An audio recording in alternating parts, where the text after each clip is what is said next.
ये गाइस आ गया है आपका होस्टन दोस्त नीरज लेकर के साइंस के एक टॉपिक को। साथियों आज हम साइंस के लिए एनसीईआरटी की बुक से लेकर के आए हैं। तो जैसा कि आपको पता है चैप्टर 1 के लिए हम लेकर के आए हैं, जो कि साथियों आपका मैथ और साइंस का पेपर 2 होता है सीटेट में। उसमें साथियों जो साइंस का पोर्शन है उसके लिए मैं आपको करा रहा हूँ। एक वीडियो मैंने अपलोड कर दिया है, लेकिन आज हम जो साइंस का मैटर लेकर के आए हैं वो सीधा सीधा एनसीईआरटी से लेकर के आए हैं। साथियों ज़्यादातर प्रश्न सभी एनसीईआरटी की बुक से ही बनते हैं। फ्रेंड्स ये टॉपिक आपके टेट, सुपर टेट और एस्टेट और जितनी भी शिक्षक भर्ती हैं सभी के लिए महत्वपूर्ण है। तो साथियों चलते हैं और वीडियो को शुरू करते हैं। इससे पहले फ्रेंड्स आपसे रिक्वेस्ट है कि यदि वीडियो आपको पसंद आए तो लाइक करें, शेयर करें और साथियों चैनल के लिए सब्सक्राइब करके बेल बटन को भी दबा दें। साथ ही साथ ये पूरा का पूरा मैटर पीडीएफ फॉर्मेट में प्राप्त करने के लिए आप हमारा टेलीग्राम चैनल ज्वाइन कर लें। फ्रेंड्स जैसा पता है कि आपका जो सीटेट का एग्ज़ाम है 5 जुलाई को होने वाला है, ठीक है। तो आप उसकी तैयारी में लगे रहिए और हमारे साथ प्रैक्टिस करते रहिए, क्योंकि साथियों हमारा टारगेट यही है कि हम आपके सीटेट में 105 प्लस लाने में आपकी हेल्प कर सके, ठीक है साथियों। तो आज हम क्या लेकर के आए हैं साथियों, जो खाद्य पदार्थ हैं, है ना, और जो हमारे विटामिन हैं, जो प्रोटीन हैं, उनके लिए लेकर के हम आए हैं। और साथियों इनके लिए हम ट्रिक से भी जानेंगे और जो भी महत्वपूर्ण फैक्ट हैं सब के लिए हम जानने वाले हैं। तो देखते हैं क्या है खाद्य पदार्थ, ठीक है। खाद्य पदार्थ आखिर क्या होते हैं। तो साथियों हमारे लिए क्या है, दिनचर्या में सभी काम को करने के लिए, है ना, तो हमें क्या है ऊर्जा की ज़रूरत होती है। तो ये ऊर्जा हमें कहाँ से प्राप्त होती है, खाद्य पदार्थों से प्राप्त होती है, ठीक है। तो जिनका भी प्रयोग हम दिन में खाने के रूप में करते हैं वे सभी खाद्य पदार्थों के अंतर्गत आते हैं, जैसे हरी सब्जियां, फल, चिकन, कुछ अन्य पदार्थ जैसे कि दूध, अंडा, मुर्गा, मछली, झींगा, ठीक है, और मांस, जो कि हमें किससे प्राप्त होते हैं, जंतुओं से। कौन, दूध, अंडा, मुर्गा, मछली, झींगा इत्यादि, है ना। और जो हरी सब्जियां हैं वो हमें पेड़ पौधों से प्राप्त होती हैं, ठीक है फ्रेंड्स। आगे देखते हैं क्या है साथियों। आपको पता होगा मैं इसमें बहुत ही महत्वपूर्ण तरीके से लेकर के आया हूँ और आपके लिए डायग्राम से भी समझाऊंगा, जिससे आपको माइंड में हमेशा हमेशा के लिए फिट हो जाएगा, ठीक है। देखते हैं खाद्य पदार्थों के स्रोत क्या हैं। तो पेड़ पौधे और जीव जंतु। पेड़ पौधों से जैसे कि हमारी दाल प्राप्त होती है हमारे लिए, है ना, और चावल, है ना, गेहूँ इत्यादि सभी पेड़ पौधे से प्राप्त होते हैं। और जंतुओं से प्राप्त मछली इत्यादि ये सभी चीज़ें मछलियों से प्राप्त होती हैं, मतलब जंतुओं से प्राप्त होती हैं, ठीक है। देख लेते हैं साथियों खाद्य पदार्थ जो हैं उनसे हमें कौन कौन से पोषक तत्व प्राप्त होते हैं, ठीक है, जो कि हमारी दिनचर्या के लिए आवश्यक होते हैं। तो कौन कौन से हैं, कच्ची सामग्री में हमारे लिए कुछ आवश्यक घटक हैं जो प्राप्त होते हैं। इन घटकों के लिए हम क्या कहते हैं, तो पोषक तत्व इनके लिए हम कहते हैं, ठीक है। हमारा जो भोजन है साथियों उसमें कौन कौन से मुख्य पोषक पदार्थ होते हैं। तो उनमें हमें देखने को मिलता है कार्बोहाइड्रेट, प्रोटीन, वसा, विटामिन और अन्य खनिज लवण, ठीक है साथियों। इनके लिए साथियों मैं अलग से भी लेकर के आया हूँ, जिससे एक एक टॉपिक के लिए हम अच्छे से समझने वाले हैं, ठीक है। इसके अतिरिक्त हमारे भोजन में क्या है कि रुक्षांश और जल भी शामिल है, ठीक है, जिनकी हमारे शरीर को आवश्यकता होती है, ठीक है। अब देख लेते हैं हम कि कार्बोहाइड्रेट से क्या है और कार्बोहाइड्रेट के स्रोत वगैरह क्या है, ठीक है। तो देखते हैं कार्बोहाइड्रेट, ठीक है। कार्बोहाइड्रेट मुख्य रूप से हमारे शरीर में ऊर्जा का प्रदान करते हैं, ठीक है। अगर बात फ्रेंड्स आती है कि कौन सा ऐसा पदार्थ है, कौन सा ऐसा तत्व है जिसमें कार्बोहाइड्रेट सबसे ज़्यादा मात्रा में पाया जाता है, तो वो आपका हनी, शहद, है ना, शहद वो आपका होता है, ठीक है। देख लेते हैं मुख्य कौन से कार्बोहाइड्रेट के स्रोत हैं, ठीक है साथियों। डायग्राम से समझाऊंगा, आपके माइंड में बगैर कुछ याद करे ही फीड हो जाएगा, ठीक है। देखते हैं क्या है, आलू कार्बोहाइड्रेट का स्रोत है, ठीक है। और गन्ना या और साथियों जितनी भी मीठी चीज़ें होती हैं ना, जितनी भी मीठी चीज़ें होती हैं उनमें सभी में कार्बोहाइड्रेट पाया जाता है, जैसे कि तरबूज, आम, है ना, पपीता, गन्ना, ठीक, शकरकंद, ठीक है, ये सभी चीज़ें। और इनके अलावा गेहूँ, चावल, बाजरा जो हमारे अनाज हैं उनमें भी साथियों कार्बोहाइड्रेट पर्याप्त मात्रा में पाया जाता है। तो देखा आपने स्रोत कौन कौन से हैं, फ्रेंड्स आपसे यही पूछा जाता है कि सबसे ज़्यादा कार्बोहाइड्रेट वगैरह किस में पाया जाता है ना, तो आपके लिए ये याद होना चाहिए। मक्का, जो मक्का के भुट्टे होते हैं उनमें भी कार्बोहाइड्रेट पर्याप्त मात्रा में पाया जाता है। इनके अलावा भी कुछ चीज़ें और हो सकती हैं, लेकिन उनमें जो है कार्बोहाइड्रेट पर्याप्त मात्रा में नहीं होता है। सबसे ज़्यादा जो स्रोत वाली चीज़ें हैं वो मैंने आपको बताई, और इनमें भी मतलब पूछा जाए कि सबसे ज़्यादा किस में पाया जाता है, तो आप लगाएंगे शहद के लिए, ठीक है, हनी, जो मैंने आपको बता दिया, ठीक है साथी। फ्रेंड्स जो भी महत्वपूर्ण प्रश्न बनता है ना, जो भी महत्वपूर्ण प्रश्न बनता है मैं वो आपके लिए लेकर के आया हूँ, ठीक है, चाहे कैसे भी कोशिश करके, ठीक है। देख लेते हैं बसा, ठीक है। तो बसा क्या है साथियों, जो ऑयली चीज़ें हैं ना, जो ऑयली चीज़ें हैं उनमें बसा जो है सबसे ज़्यादा मात्रा में पाया जाता है, ठीक है। क्या है कि कार्बोहाइड्रेट से हमें ऊर्जा प्राप्त होती है, लेकिन बसा से ऊर्जा हमें ज़्यादा मात्रा में प्राप्त होती है। क्या है कि अगर हम साथियों बराबर मात्रा में कार्बोहाइड्रेट ले लें, जैसे कि 100 ग्राम हमने कार्बोहाइड्रेट ले लिया और 100 ग्राम हमने बसा ले लिया, तो पर्याप्त क्या है साथियों, क्या है कि ना, यानी कि दोनों में हम देखें किससे ज़्यादा ऊर्जा प्राप्त होगी, तो हमारे लिए ऊर्जा प्राप्त होगी किससे, कार मतलब बसा से। यानी कि अगर दोनों की बराबर मात्रा लेते हैं तो बसा से हमें ज़्यादा ऊर्जा प्राप्त होती है, ठीक है साथियों। चलते हैं आगे, देख लेते हैं क्या है आगे, ठीक है। तो फ्रेंड्स क्या देखा हमने कि अगर हम बराबर मात्रा में कार्बोहाइड्रेट और वसा लेते हैं तो वसा से हमें ज़्यादा ऊर्जा प्राप्त होगी। अगर दूसरे शब्दों में जाने तो यानी जो कार्बोहाइड्रेट और वसा हैं वो दोनों हमें ऊर्जा प्रदान करने के लिए ही आवश्यक हैं, इसीलिए इनके लिए हम किस नाम से जानते हैं, तो ऊर्जा देने वाला भोजन भी इनके लिए हम कहते हैं, ठीक है। देख लेते हैं वसा के स्रोत कौन कौन से हैं, जो महत्वपूर्ण स्रोत हैं वसा के वो कौन कौन से हैं। तो इसमें हम देखें वनस्पति के रूप में तो हमें मिलती है मूंगफली, ठीक है, तिल, गिरी, और हमारे लिए जो सूरजमुखी का तेल है, ठीक है, सरसों का तेल, नारियल का तेल, सोयाबीन का तेल। फ्रेंड्स मैंने आपको क्या बताया कि जो ऑयली चीज़ें हैं उन सभी में वसा जो है पर्याप्त मात्रा में पाया जाता है, ठीक है। और जो मांस जंतुओं से हमें प्राप्त होता है वे कौन कौन से स्रोत हैं, किसके, वसा के, तो उसमें मांस, ठीक है, घी, दूध, मक्खन, क्रीम, ठीक है, अंडा और मछली या फिर मछली का तेल, ठीक है, ये चीज़ें जो हैं जंतुओं से प्राप्त होती हैं हमें वसा के रूप में, ठीक है। आगे चलते हैं फ्रेंड्स, अब हम देख लेते हैं क्या, तो प्रोटीन के लिए, ठीक है, जितने भी साथियों क्या है कि जो पोषक तत्व हैं जो हमारे शरीर के लिए आवश्यक हैं, ठीक है, प्रोटीन हो गया, आपका फैट हो गया, कार्बोहाइड्रेट हो गया, है ना, वो सभी मैं यहाँ पर लेकर के आया हूँ। फ्रेंड्स एक चीज़ मैं आपको और बता दूँ कि वसा की खोज का नाम किसको आता है, तो आप याद रखेंगे फंक, ठीक है, फंक आप जो है याद रखेंगे कि वसा की खोज किसने की थी, तो फंक ने की थी, ठीक है। आगे देख लेते हैं फ्रेंड्स प्रोटीन के लिए, ठीक है। तो फ्रेंड्स प्रोटीन को हम देखते हैं, तो प्रोटीन हमारे लिए क्या है कि जो शरीर के लिए वृद्धि के लिए आवश्यक होते हैं, ठीक है, स्वस्थ रहने के लिए हमें प्रोटीन की आवश्यकता होती है, और शरीर का विकास करने के लिए हमें प्रोटीन की आवश्यकता होती है, ठीक है। प्रोटीन युक्त भोजन को प्रायः हम शरीर वर्धक भोजन भी कहते हैं, और दूसरा नाम इनका लिए क्या बोलते हैं हम, तो बॉडी बिल्डिंग एलिमेंट, यानी कि बॉडी को स्ट्रक्चर देने के लिए प्रोटीन आवश्यक है। देख लेते हैं कौन कौन से इसके मुख्यतः जो है स्रोत, ठीक है। तो फ्रेंड्स प्रोटीन देखो, जो भी अनाज हैं और खासकर जो कच्चे अनाज हैं उनमें जो है सबसे ज़्यादा प्रोटीन पाया जाता है, जैसे चना, ठीक है, मूंग, ठीक है, और क्या है ये तुअल दाल, ठीक है, और साथियों राजमा, ठीक, और जो मटर है ना, और उसके अलावा जो सोयाबीन है, ठीक है। अब साथियों क्या है कि सोयाबीन में आपका सबसे ज़्यादा प्रोटीन पाया जाता है, ठीक है। अगर हम बोलें कि सबसे ज़्यादा प्रोटीन किस में पाया जाता है तो आप लगाएंगे सोयाबीन, ठीक है। फ्रेंड्स क्या है कि आप यहाँ पर पेन और पेपर लेकर के बैठे होंगे, मुझे उम्मीद है जो भी मैं इंपॉर्टेंट फैक्ट बताऊंगा उन्हें आप नोट भी करते चलेंगे, साथ ही साथ PDF फॉर्मेट में प्राप्त करने के लिए ये सभी मैटर आप हमारे टेलीग्राम चैनल को ज्वाइन करके प्राप्त कर सकते हैं।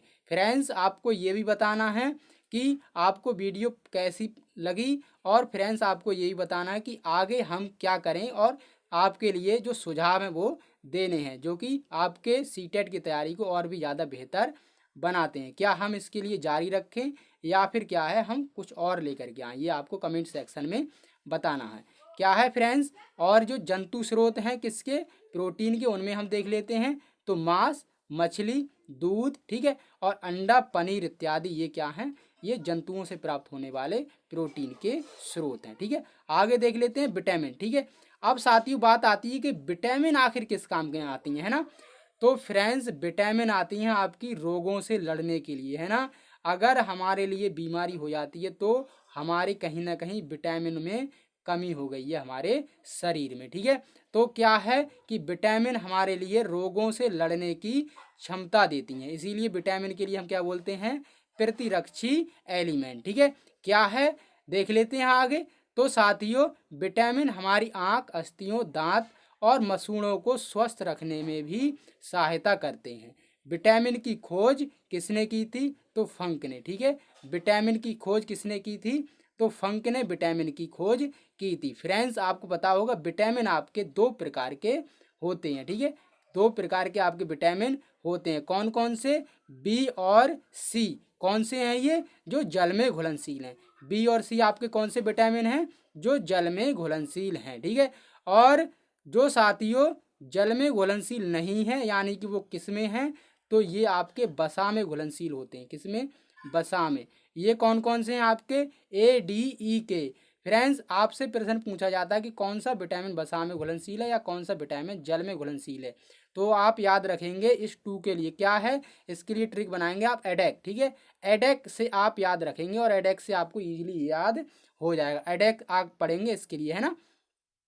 तो फ्रेंड्स आप इसके लिए याद रख लेंगे। आगे हम एक एक विटामिन के लिए अलग से भी देखेंगे। ठीक है, विटामिन ए के लिए हम सबसे पहले ले रहे हैं। अगर हम बात करें कि विटामिन ए का जो है कौन कौन से स्रोत हैं, तो उसके लिए हम देखते हैं कौन सी चीज़ें, तो गाजर।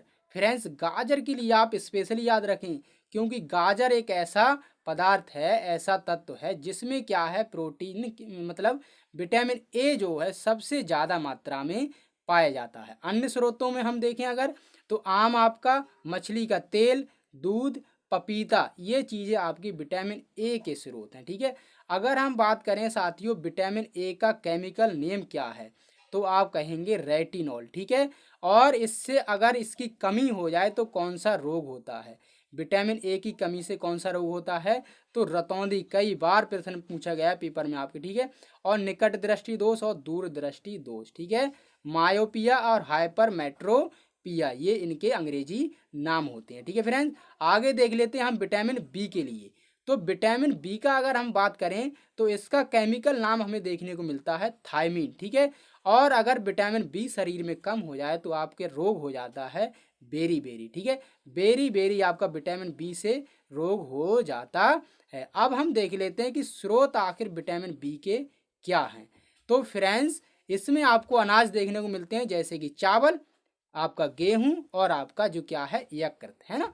यकृत का तेल या फिर यकृत, ये क्या है, विटामिन बी के स्रोत हैं। आगे हम देख लेते हैं साथियों विटामिन सी के लिए। ठीक है, विटामिन सी को अगर हम देखें तो इसका केमिकल नेम क्या है साथियों, तो एस्कॉर्बिक एसिड आपको विटामिन सी का नाम देखने को मिलता है। अगर ये कम हो जाए शरीर में तो रोग हो जाता है कौन सा, आप बताएंगे, तो स्कर्वी रोग आपका हो जाता है। ठीक है, दूध में विटामिन सी क्या है, नहीं पाया जाता। ठीक है, आपसे प्रश्न कई बार पूछा गया कि कहाँ कौन सा विटामिन दूध में नहीं पाया जाता, तो आप याद रखेंगे क्या, विटामिन सी। ठीक है, सब्जियों को धोने पर विटामिन सी क्या है, निकल जाता है। ठीक है, यदि आप सब्जियों को धोएंगे तो आपका विटामिन सी गायब हो जाएगा। ठीक है साथियों, तो ये चीज़ें देखी। आगे हम देखते हैं कि स्रोत आखिर विटामिन सी के कौन कौन से हैं। तो फ्रेंड्स आपको याद रखना है एक सबसे ज़्यादा इम्पोर्टेंट आंवला। ठीक है, आंवला एक ऐसा क्या है, इसमें साथियों सबसे ज़्यादा मात्रा में क्या है, विटामिन सी पाई जाती है किसमें, आंवला में।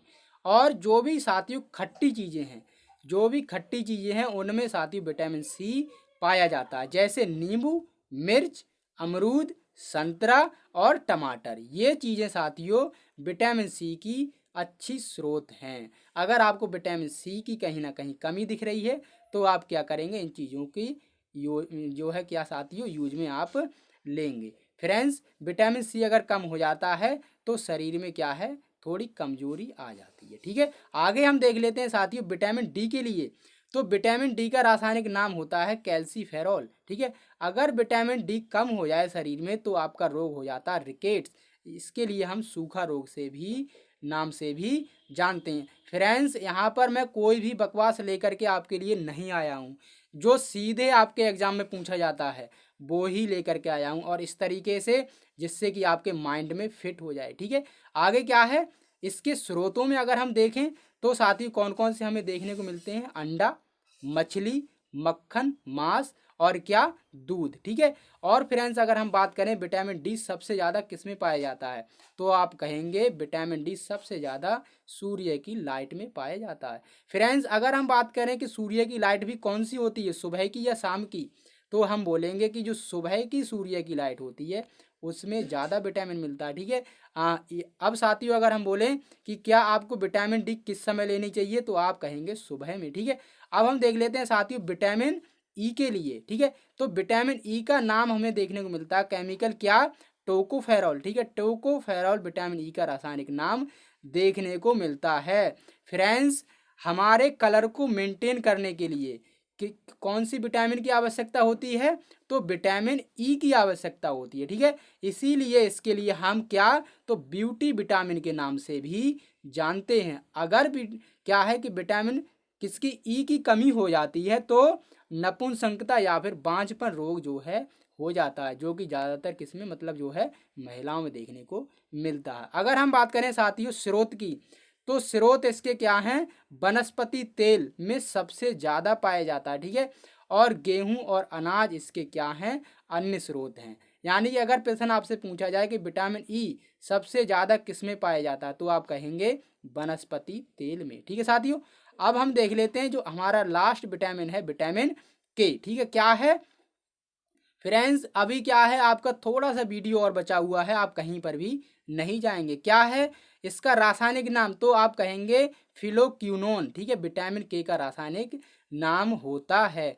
रक्त का थक्का बनाने के लिए ये हेल्प करता है, कौन, विटामिन के। ठीक है, और अगर हो जाए विटामिन के की कमी तो हो जाता है रोग हीमोफीलिया, जिसके लिए हम क्या कहते हैं, अमीरों की बीमारी के नाम से भी जानते हैं। ठीक है, अमीरों की बीमारी या फिर रॉयल डिजीज। ठीक है, प्रश्न आपसे पूछा गया है कि कौन सी विटामिन की कमी से रॉयल डिजीज या अमीरों की बीमारी हो जाती, तो आप कहेंगे विटामिन के। ठीक है, अगर हम बात करें कि विटामिन ए के जो है किसमें ज़्यादा मात्रा में पाया जाता है, तो आप बोलेंगे पत्ता गोभी। ठीक है, पत्ता गोभी में जो है विटामिन के सबसे ज़्यादा मात्रा में पाया जाता है। ठीक है, और जो कॉफ़ी है उसमें, और तुलसी के पत्ते या फिर मटन वगैरह, चिकन वगैरह चीज़ होती हैं उनमें विटामिन के पाया जाता है। फ्रेंड्स रक्त का थक्का बनाने का मतलब क्या है, जैसे आपका मतलब हाथ या पैर कट जाए, है ना, तो क्या है, खून निकलता है। अगर विटामिन के की कमी है तो वो खून क्या है साथियों, रुकेगा नहीं, है ना, तो आप कहेंगे कि विटामिन के की कमी हो गई है। फ्रेंड्स आगे हम देख लेते हैं एक ही नज़र में क्या कि कौन से किसकी जो है कमी से कौन सा रोग होता है, उसे हम एक नज़र में और देख लेते हैं। तो क्या देखेंगे कि विटामिन ए की कमी से कौन सा रोग हो जाता है, तो क्षीणता या दृष्टिहीनता। ठीक है, और इसके लक्षण क्या हैं, तो कमजोर दृष्टि, अंधेरे रात में कम दिखाई देना, कभी कभी पूरी तरह से दिखाई देना बंद हो जाता है। ठीक है, अगर हम बात करें विटामिन बी 1 या फिर विटामिन बी की, तो आपका ये रोग हो जाता है इसकी कमी से, कौन सा, बेरी। ठीक है, और इसके लक्षण क्या हैं, तो दुर्बल पेशियां और काम करने की ऊर्जा में कमी। आगे अगर हम देखें विटामिन सी, तो विटामिन सी साथियों इसकी कमी से स्कर्वी नामक रोग हो जाता है, और अगर विटामिन सी की कमी हो जाती है तो मसूड़ों में खून निकलने लगता है और घाव भरने में अधिक समय